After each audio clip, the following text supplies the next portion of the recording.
Hi there. I've been wanting to get this off my chest for a while now, and I needed the perfect person to tell this to. Now I think it's finally time. Before I start, I've chosen you to send this to because, well, I've seen you around, and you have the same look in your eyes that I have. Only, I act on my urges, and I suspect you don't. So here goes. My name is Don, and I am a serial killer. I would advise you not to stop reading this letter, but I have a feeling you want to keep reading anyway. Am I right? First of all, there will be no DNA traces on this letter, as I have the right equipment to make sure that can't happen. Nor will you be able to give the authorities any information, since my name might not really be Don. But I'm not dumb enough to give you my real name. Or am I? I do hope you keep this letter for yourself, and I very much hope that you enjoy it. So, Madison. Yes? I know your name. Shock horror. It's not some weird stalker thing like I randomly know your name. Truthfully, it's not hard to find when I've seen you around so much. I hear your friends talking, and you have a lot of social media. So I'm going to call you Mad. That okay? Not that you have much choice, and I think Mad is more fitting to this letter, no? So Mad, let me ask you something. Do you ever wonder how it feels to kill someone? To look into their terrified eyes as the life drains out of them?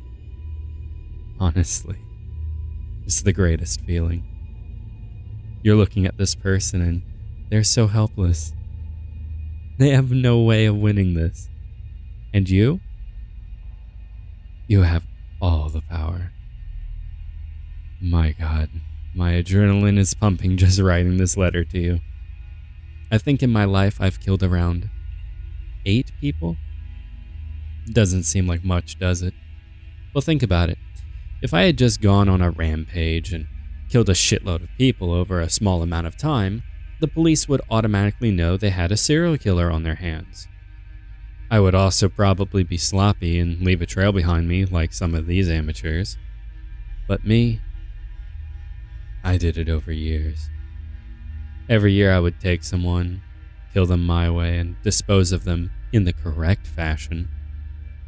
Do you want to hear about my favorite time? Of course you do.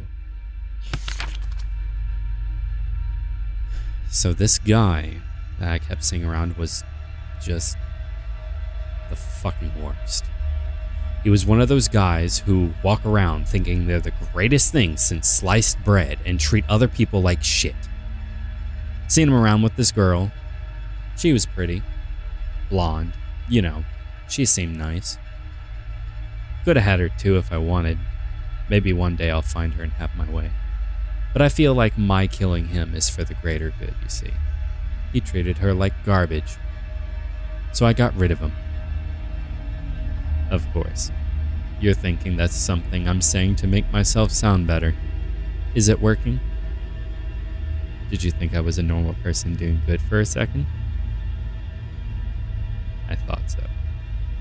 Now let me tell you something, Mad. This guy was not easy to get a hold of. He was a squirmer, if you know what I mean. So this guy finished work one night around 3:45 a.m. at a crappy gas station, and being the absolute douchebag that he was, he lit, smoked and flicked a cigarette right outside the gas station, half smiling in the smuggest way possible, and walking off. I followed him for a while, and he ended up in a pretty loud phone call. I assumed it was the pretty blonde because he kept calling her a bitch and stupid and all this condescending shit that you just don't say to a girlfriend or whatever. But then he spoke again. Whatever, Mom. Bye. This guy was talking to his mother. His goddamn mother. That was it for me. Normally, I just pick someone at random and enjoy killing them for the sake of it, but this guy really grinded my gears. I would enjoy this the most. Now I know what you're thinking, but a guy who loves to kill people can also love his mother, and I love mine to the ends of the earth.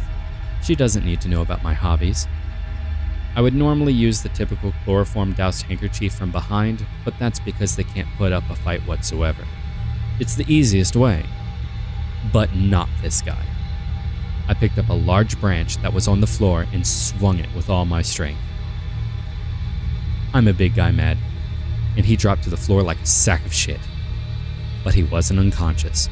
I climbed on top of his back while he lay on the floor and grabbed him by the hair.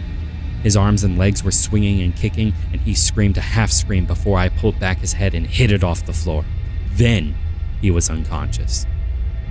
I picked him up and carried him to my car, which was around 3 or 4 blocks from there, opened the trunk and threw him in. Fast forward around 30 minutes, and I had him in the basement of my house on a large metal table chained to it. Tied some cable ties around his wrists and ankles, obviously too tight, but that was just for my amusement. I poured some cold water over his face and he awoke, groaning and grunting like a whining child. Ugh, I couldn't wait to kill this dickhead. He was clearly disoriented, so I gave him a minute to work out what was happening, and I leant on the wall, biting my nails, smiling, and watching. The fear struck in him, and he started to scream and almost cry. It was beautiful. So fast forward again through the boring stuff about him asking what I wanted and how he got there and blah, blah. He was gonna die. And when I told him, then he cried like a little girl. Oh my, was I going to enjoy this? And that I did. First, I took my favorite set of pliers and yanked at his fingernails. My dear girl, how he screamed.